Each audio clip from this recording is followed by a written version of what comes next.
Now, we're going to talk about a couple of really key rules of the endgame, of the so-called practical endgame positions. And what I really want to discuss with you is what is known as the modern traps and tricks of setting up a successful endgame or following a successful endgame. So we have now a position, a sample from the gameplay between Grandmaster Boris Alterman and Leonid Yudasin. This game was played actually in 1993. Sorry. And Black had to make a very important decision. It was all about one thing, and it's all about really him picking up on the right way to get the two bishops into play. So, he's got a pass pawn, which is fairly important, and he's got also other activity. So how does he use it? Great question, I like to say. Very, very important query. Now, the first thing that you need to understand is that endgames are not about tactics. What endgames are all about is activity. Endgames are all and always about activity. And what that literally means is the possibility for us to become more advanced than our opponent, to create more challenging threats, and to keep him more backward. Now, that's never too easy. You have to know this. But that's where you are going. This is what we need to do. So the first step is to start working together with the pieces that we have and the ability for them to go to more advanced positions. Hence the move of bishop to c4 that went out particularly great. Now you realize that if the white bishop actually ends up taking, then the black rook is going to capture back and is going to turn into something great. It's going to attack the e4 and it's going to keep white a bit more passive behind. It's a great start, if not else, because that's what we often need to begin with. Begin your endgame play with a nice little maneuver that sets up your pieces on better squares. You might need to actually keep doing that for quite a while, if I must be honest. But all the while, it's actually more than worth it. So we're doing it, and Black knows how necessary, how important this is going to turn out to be. Let's take a look and see what goes next. After the move of bishop c4, white played bishop takes to the c4 himself. And, of course, what we get to see is that, there's going to be a nice challenge, possibly versus the e4. And, this is great. This is really good looking as a start. Black plays rook takes to c4, rook e1. Now take a look at the difference.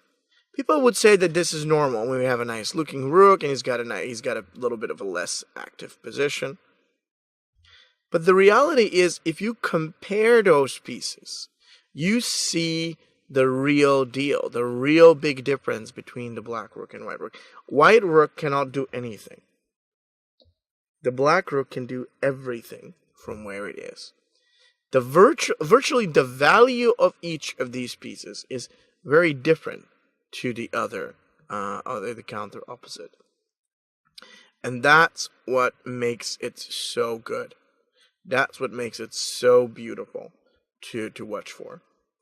Now, what comes next? I'm going to give you the opportunity to think about this position yourself and sort of figure out what do you think will be the right resource.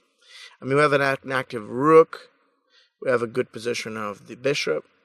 We have a pass pawn, and we've also tied down white on the defense. I mean, all those things, they practically, they predetermine, I would say, the fact that black is better. So, what's the right way to go? To think about it in such a way, we need to ask ourselves a very key question. Now, what am I talking about, actually? What I'm talking about is that it is really needed, if not to say more important, to keep an eye, to keep thinking about the possibility to open more resources for each and every one of our pieces. So how do we do that? So this is a very interesting idea. What comes next is great. There's B4. Sets up the pass pawn, helps us to create a very strong advance. And then, you see, there's just a whole lot more than that. There is a beautiful lineup for almost each piece that goes in there. And that itself is really admirable. The whole idea is, let's build up the position of our pieces. But what's even so much stronger is the fact that with the B2 under attack, now white is not going to just have to defend one weakness, but he's going to have two. Now this is also known as the rule of two weaknesses. You don't want to just have one weakness. One weakness is easy to protect. But if there are two, well, that makes it a lot more difficult. A lot harder, don't you think? Now, that is exactly what white is going for. He's going to have two weaknesses to reach out for, two weaknesses to attack, and this makes a lot of sense.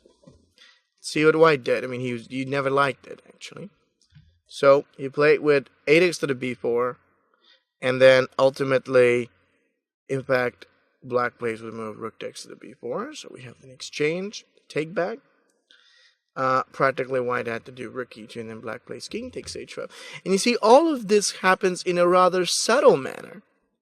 We don't do it because it looks good or because it's just generally useful to see that bishop active and the rook well advanced and enhanced. It's always good to have those type of things. But really, the reason why black is doing this is because he cares about the two major guiding principles in most endgames.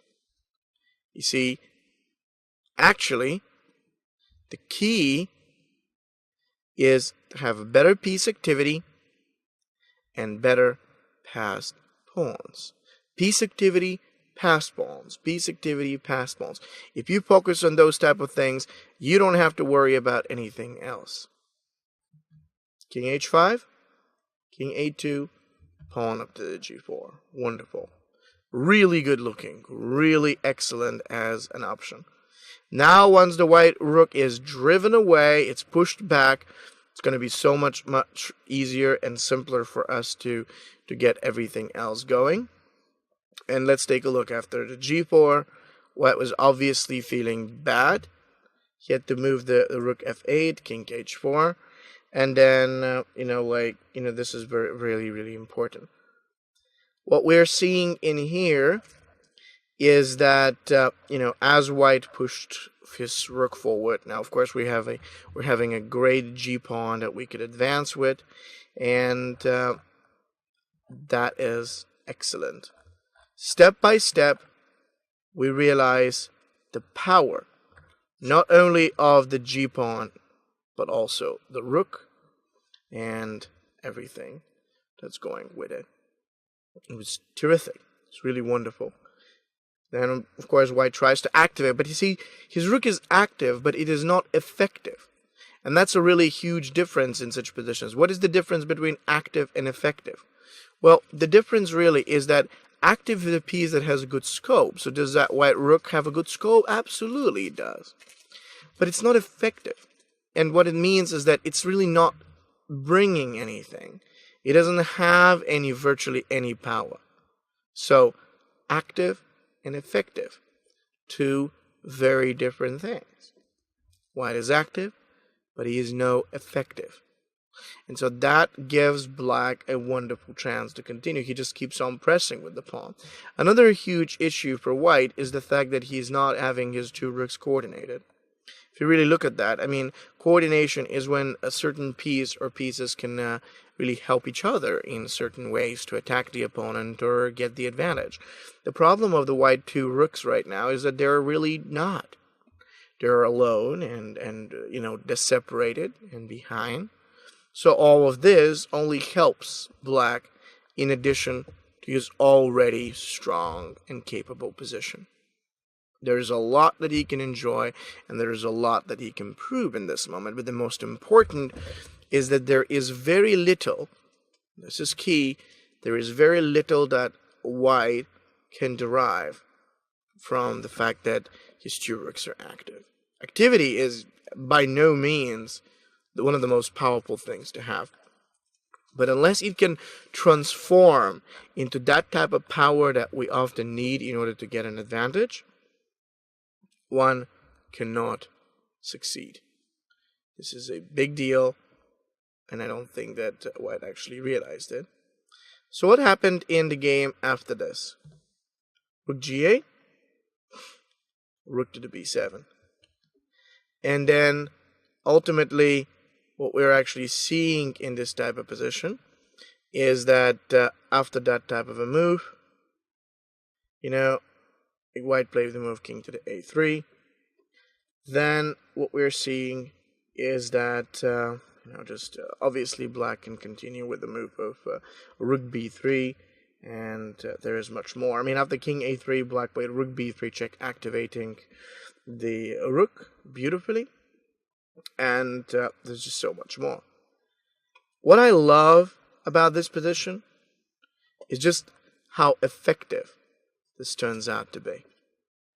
Really, it doesn't even take too long. It takes one or two moves, but it's just so efficient. White played king to the a2, then black plays rook to the f3, and then as white continued with rook to the c2, we're actually seeing that the pawn is going to be advanced, the pieces are just going to move forward, and what comes next is wonderful. Rook f2, rook c7, rook takes b2 here, a king h3 takes, king h2, king g1, g2, king h1, the rook is around, the pawn is going, and the fact is that black is just using or utilizing his currently well set pieces to deliver all that he needs. Fact is, pawn is protected, black is down, white is down, and he's losing it. One of the key things that I love about a situation like this, and you have to understand, is the principle. It's a really simple principle. And basically what it says is get your pieces together gradually. That's what it often means. Get them gradually into the play, and it's just going to be a great idea. So very, very interesting, really important. And so just let's take a look. All right, and let me take a look. After that type of move, apparently white is not standing all too well. If the king f2, he resigned, because then obviously he's going to lose material and everything, and it was terrific. So, very, very important. Really efficient, really great, well placed.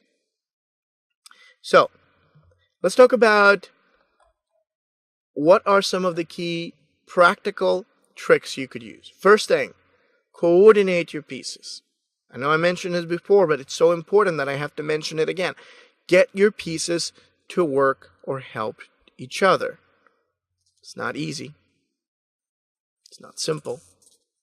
But you have to discipline yourself and think about it, because that is probably the most important thing that will ever come into play within these type of situations. Get your pieces together.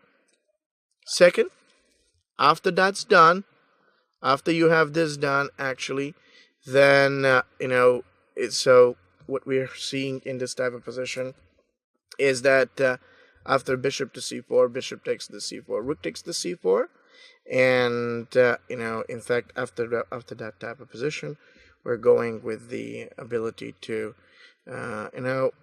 attack in e4. And you see, it all leads to that natural progression. What we're saying. What is a natural progression? Natural progression means like we're naturally moving forward. Every piece, everything that we do, it's helping us to move ahead. We move ahead, we move ahead, we move ahead. We go forward, we move ahead. And you see, because it was slow, but it was very consistent in a sense, White felt terribly backward in his ways, in his ability to really fight back. In fact, he didn't have that ability at all. He couldn't pose any problem to any of the black pieces. One of the key rules, besides the activity, coordination, passed pawn, is to watch out for progression.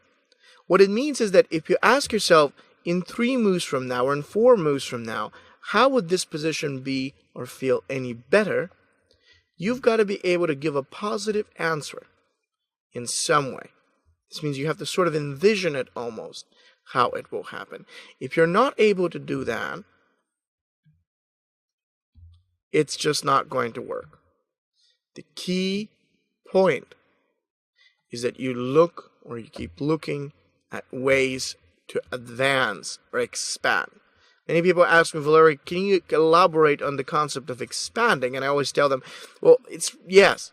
Expanding is just a way, very simply speaking, the way on how you make your forces and your development worth it, so that they can, confront the opponent and they can challenge them in different ways. That is how we go about it. Very interesting, really good, and efficient. Beautifully set up. So setting it out in terms of thinking and, really getting to the point where Black wanted or needed his play to be, it just worked. It's not about anything else. It's just about, okay, let's set up the pieces and have them ready or advance towards, the opponent in such a position. So, in fact, after that type of move, then, you could, you really have that ability, in fact, just work. Key point is that no matter what, you have to be very consistent. It takes time, it's slow, but in the end of the day, it is more than worth it when in the end you break the opponent's defense or you outplay him in the end game. Now let's take a look at another example which covers a lot of those principles and more so that you can get them right. Now let's discuss what I would call a bit more normal endgame. By normal I mean less imbalances in the position. So the question is, here obviously Black is a lot better. He's got more space, more activity. All of those things just look good. But, what we have to do in this type of position, it's very, very interesting, is we have to find out exactly how to really break, open up, and give ourselves and the pieces a chance to move forward. It's really interesting. It's really exciting. The first move that Black had in mind was, of course, the idea of simply playing a move of king to g5 and move around. Unfortunately, it's just not going to work too well. We can move it, and Black is going to go around or away. It's fine. Now, the real deal about a position like this, and you have to remember it, is to ask yourself, first of all, what are you fighting for? Are you fighting for a draw? Are you fighting for a win? Or are you looking for something else, or something different? Well, ultimately, we're not fighting to lose. That's pretty simple. But you have to be clear on the other, the maximum result that we can achieve. We're obviously fighting for a win, and that suggests we got to figure out a breakthrough. Some sort of a way or a possibility to help us break through the white defenses or whatever he's got out there and give us the chance to step forth. That would be a good idea. All right, so we have another big question right now, which is how to do it. How the hell do we do this? Now, apparently, can't do it by moving around with our king. And apparently we also can't do it with just general moves. So, the whole thing is that black needed to do it with a possible breakthrough. And here is how he did it. H4. A very interesting idea about these kinds of positions is what I often call the pawn break. Why is this so important? The pawn break is generally meant for, to sort of explain or clarify the idea of advancing a pawn or exchanging a pawn in order to clear out the rest. It is a great motive when we are ultimately attacking. And now we have that ability. Once the pawn is exchanged or removed, of course the rest of black's pieces are going to come through and they're really going to do some things. They're really going to go for more. What comes out next? Well, right after that move, apparently white was a little bit behind. So what he did, of course, is king g2. I mean, you may be wondering, Valery, why doesn't white just take that pawn? The reason is simple. If he does, we're just going to, trap him down and checkmate. Same thing with g, except we have bishop to f1. So now you can see, in a way, this isn't just a sacrifice. It's actually impossible for white to accept it for that very same reason. Very beautifully done. In that sense, right after h4, white realizes I can't take the pawn, so I've got to go king g2. So white is not that worried, because then in case we particularly choose to capture g3, he is ready to retake and save himself. So he was okay about that. Let's do it, he said. If you take me, I'm going to recapture. So what do you say black must do now? He's got a good position, certainly useful bishops. I like what is out there. I like what I see. But that doesn't change the question, which is, how do we proceed from here? How do we make this work? See, the key is we always, whatever goes on, we always want to go down that major idea of thinking regarding the backside pieces.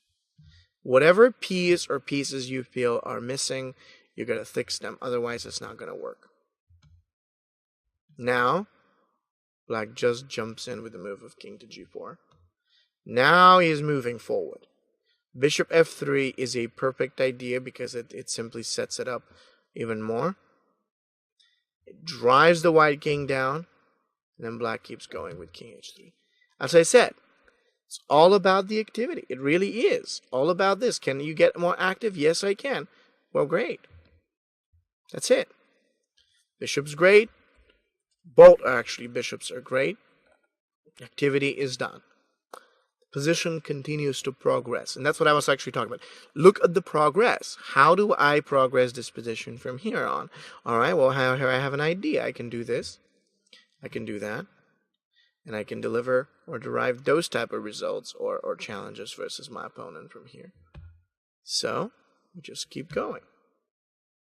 Now, with that in mind, of course, after king to the h3, surely the idea is that, most of the white pieces are back anyway.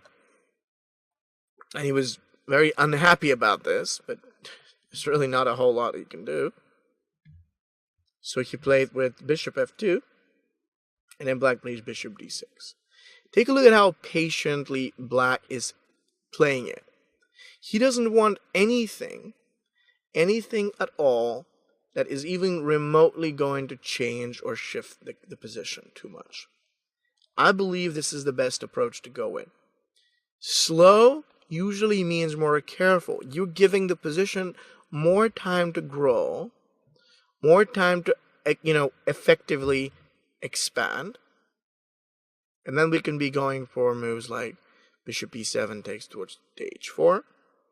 We've got the light square bishop cutting off the white king. And there is more. We just take this slowly. Take it slow. That's it.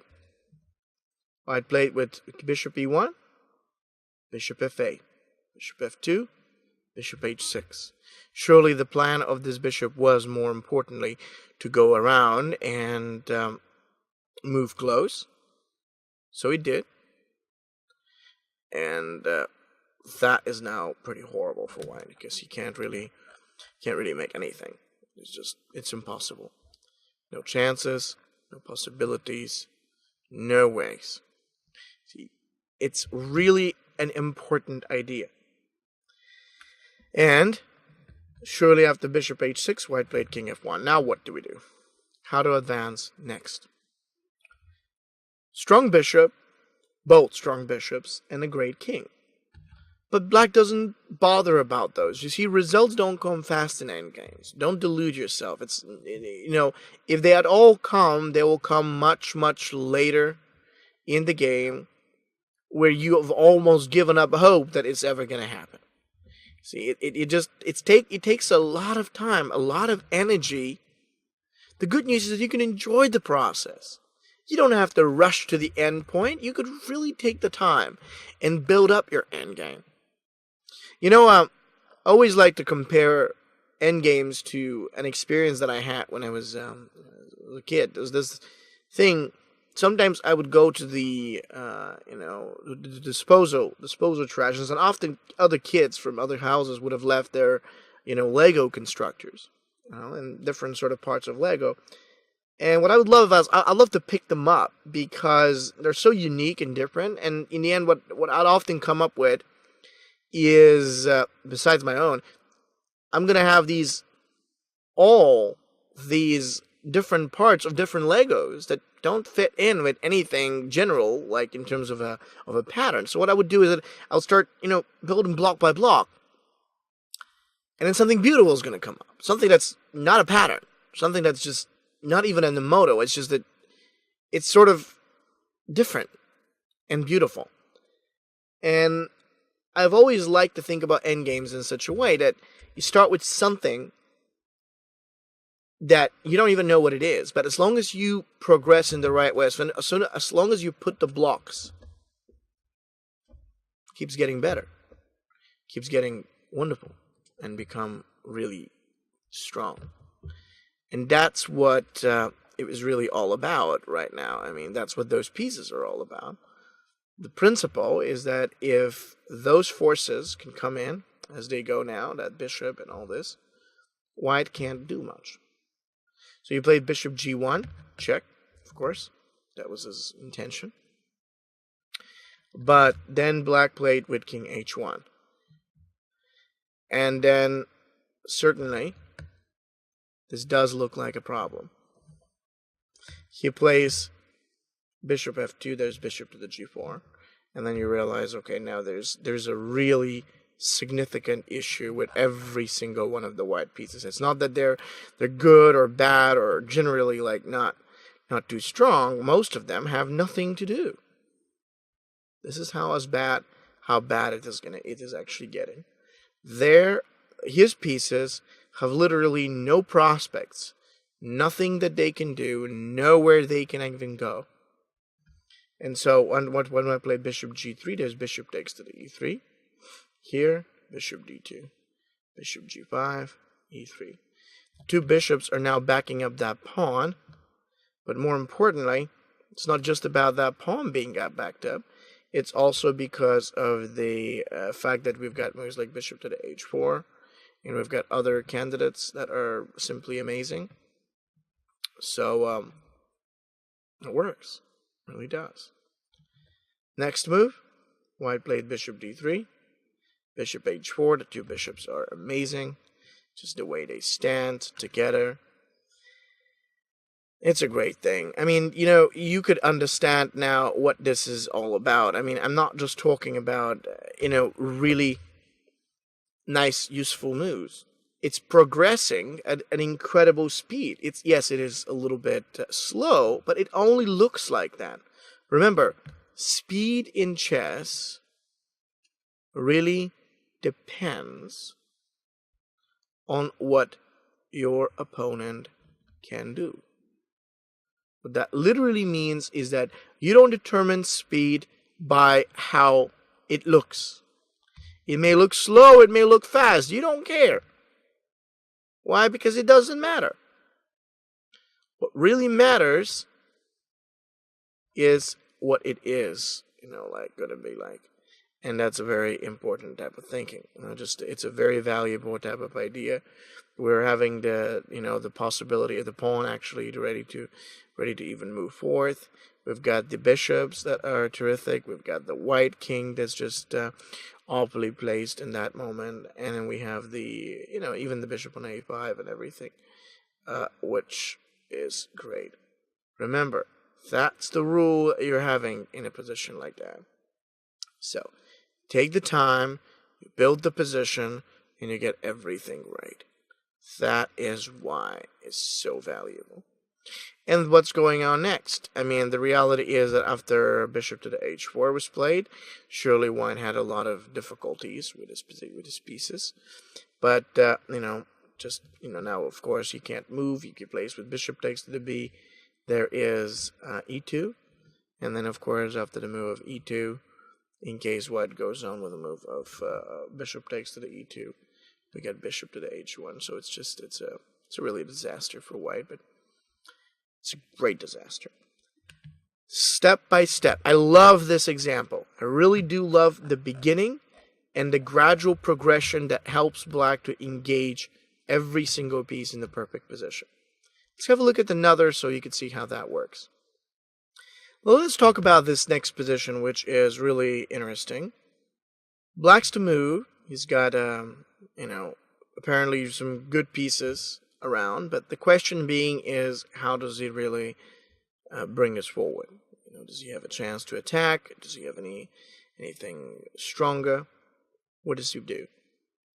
And I mean, looking at this now, you get to realize, indeed, black does have special pieces, really wonderful squares, and it looks good.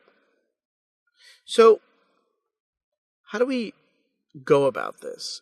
Do we just open up, break, attack, or do we do something else?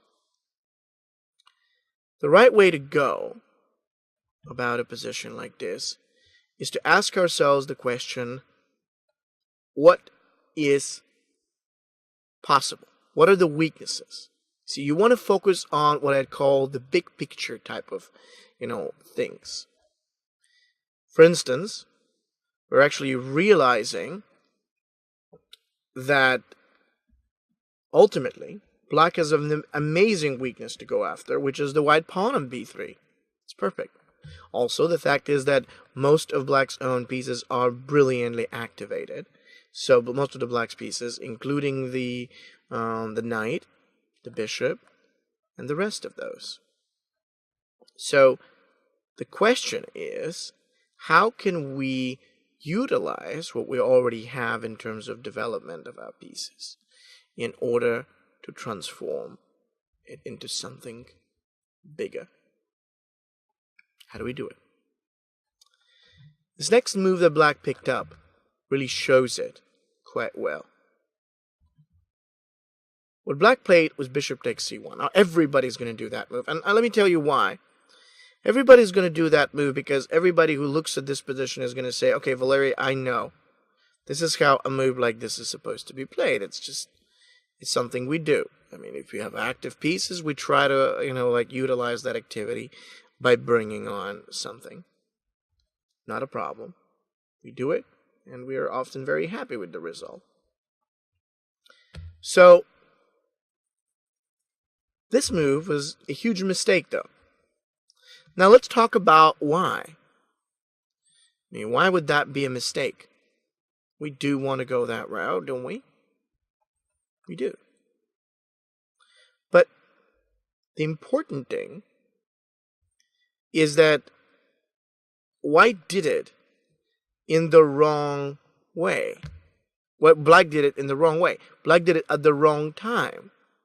He should have waited a bit more, perhaps by playing King f7, letting White to stay a little bit with the bad king, the passive, pieces, and the bad pawn structure like b3. Instead, Black rushed it.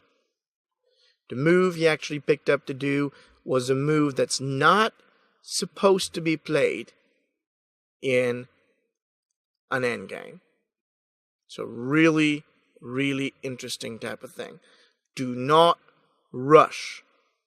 The biggest rule of any endgame is don't rush the position. If you do break it, you're putting yourself in a really difficult situation. That's what happened with the move of bishop takes c1. Black broke it. He actually thought about taking c1 and then capturing the b3, which in some way, I suppose, looks, in some shape or form, looks fine. And yet, it wasn't working. White took it with the king. And as he actually moved to take with the king on c1, knight x to the b3 really didn't matter, because the white king is moving on to the c2, attacking the knight. And then we see that the pawn actually matters very little. Now let's talk about what do I mean by that, because you may be looking at this and you say, Valeri, what do you mean the pawn matters very little? I mean, it's a pawn. It's a pawn. Everybody loves pawns. But it's not the most important. The black pawns are doubled, which means that he's likely already a pawn down, generally. So taking the pawn back but giving up the most helpful thing, the most relevant piece in this position, just really didn't work. The whole idea was that after knight takes to the b3 and then king to the c2, black had to move the knight on the a5, and then white plays king to c3. We understand that those two knights are really not going anywhere. We're limited in terms of, in respect to possibilities like knight b4 that we can't make right now. The other two knights are not that great either. So black, of course, chose to bring over his king and move it to f7, which was right. He wanted to do it, he does it. And then we have white plays e4. And so now we could see it. The whole trouble coming with the white pawns, the challenges over the d5, and the rest. All our pieces are feeling opal. So at this moment, black isn't just, oh, I have a problem with my structure. Okay, so he's got a lot more than just a little problem with the structure. He played f5, g takes f, g takes f, bishop to the d3. The activity of white is tremendous. The support, is, quite good. And we have nothing. I love that the fact that every single move with which black rushed didn't work. It was a failure. King g6, bishop d6. Even when he actually tried to advance right now around, you see that he is in a way forced to keep waiting because of the tremendous power of white's two bishops. The more you rush it, the harder it gets. So now black realized, okay, I've got many weaknesses I have to resolve. I don't know if I can resolve them, but I'll try. And so then there was bishop to the f4, h5, e takes to the d5. Okay, there's this definite type of issue, with the pieces that we're experiencing, and there is so much problem. So, okay, and after e takes to the d, h4, then surely black plays knight b8. There was bishop to the g5, and of course, in case of king f7, bishop f5. White is coming together with his bishop. He's going forward with the c8 and attacking out there against this. It's really wonderful. Step by step, is moving ahead, keeping us back, and leaving majority of the black pieces like behind or back. What I love is the fact that white just keeps on growing and pressuring, and so we realize how this whole sequence really turned out completely irrelevant, because none of black's own forces is in any kind of condition to confront. So white played bishop g5. It's really interesting. It's really exciting. It's a Zugzwang. Literally, this is a Zugzwang position. Wherever black moves, if he moves the e7 knight, he loses d5. If he moves the c8 knight, he loses e7. If he moves the king out, he's going to lose the h5. Doesn't work. And the incredible thing about this whole example is to see that it is rather impossible to succeed in any endgame if you rush. But if black took this much simpler and the easier move of king f7 to begin with, everything would have worked out the way he wanted, and everything would have just progressed in the way he wanted. So, 3 rules. Take it slow, work out the piece coordination and activity, and never make committal moves without a really good reason. Even if you do think about a committal move, you've got to take the time and actually figure out if you're ready to deliver this. If you're not ready, if you feel a little bit on the backside or whatever, then it's probably stronger, probably more important to let the position grow a bit more before you can jump and do the things that you actually wish to do. Those are some of the most key things and relevant aspects of the plan, so that you know how to think. Let us take a look at a couple of other examples that are just as instructive in terms of playing the endgame more successfully. To back up what I already said, I'd like us to take a look at this really instructive position. And, let's get to talk a bit more about, really what black is supposed to do next.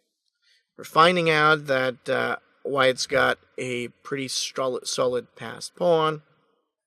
We actually have an issue with the development and everything, so it's really like a tricky thing to say. What's the best way to think about such a situation? Well, the first thing that we've got to do is we've got to actually ask ourselves the question, what are the opponent's intentions? Remember that the rule, in most of the times, the rule of these situations is about restriction of our opponent. That means we've got to fight against him. We've got to take away his possibilities. So how do we fight that? Okay. Well, apparently that c7 pawn is really important. Apparently the fact is that he is just getting a little bit closer. So we take it. We simplify and we just make it work. How does that happen exactly? Well, the easiest way to follow, bishop takes c7. Now white advances. Now his idea was clearly that one. He wanted to just make sure that things are going to work. And it worked. It seems like a nice plan. But what's the best way to play it? You see, black started this endgame with that one very huge idea in mind, that nothing's going to work well if we do not restrict. But there are many ways of restriction to our opponent, against the opponent, so it's very interesting. What you would like to do is to think about fighting the opponent's best pieces. That's what black was actually looking for. So how do we do that? Simple. g5. Pushing up against the backside f4 that protects the knight. Now we realize that if white plays with something like g3, this is not likely going to work out very well because black's got g takes f, f6. And so you could see by yourself what the kind of problem is. It's the fact that white will lose his protection, and the fact that there is going to be a little bit more as it goes. Very instructive type of idea. So white plays knight to the c6 himself. He was looking for a way to, really just get things going. So he does that. Okay. Now, what's going on next? G takes f. See, we fight. Literally, we just get to fight those forces. We can do other ways, but more importantly, we don't want to allow him to stay in there. So this is a really great thinking. After the move was played, apparently white was having a little more to be concerned about. And let's see. Actually, after g takes f, white plays a4. Now, what would you like to do in this type of position? What should we play now?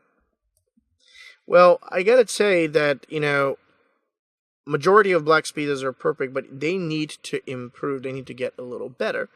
And that's what black is looking for next move. His next move was very important, and it was bishop to c4. Take a look at this now.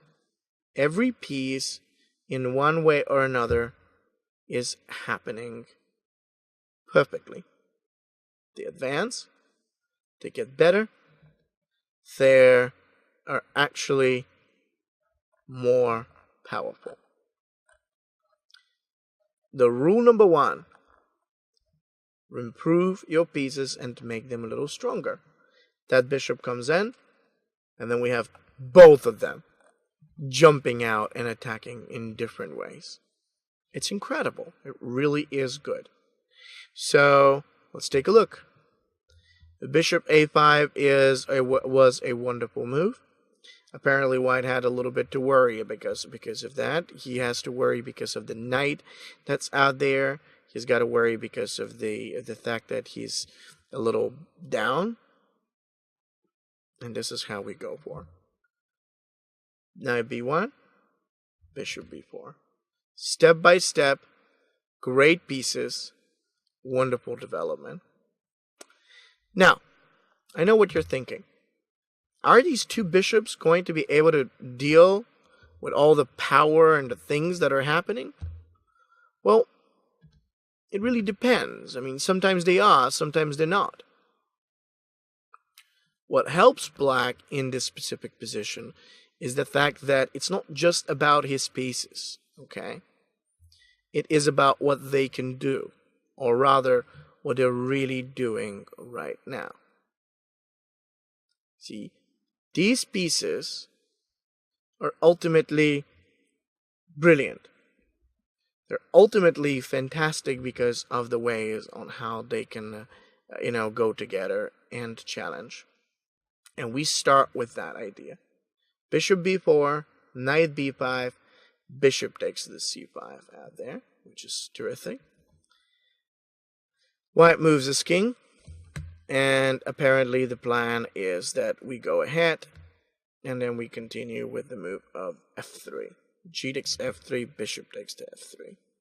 It was great in this type of position, because it's simple, and, now the two bishops can also back up a strong pass pawn on the e. So he plays with knight at the d2, and then we don't care. We really couldn't care less. Bishop d5. These are two machine guns. I used to call them like that when I was younger. Practically shooting at everything that white would try to put in that diagonal. And it was incredible, because then there's nothing. No chance for him to move on, anywhere else. No way to push the bishop or, play anything. So it was quite a great way to play it. So, let's take a look and see.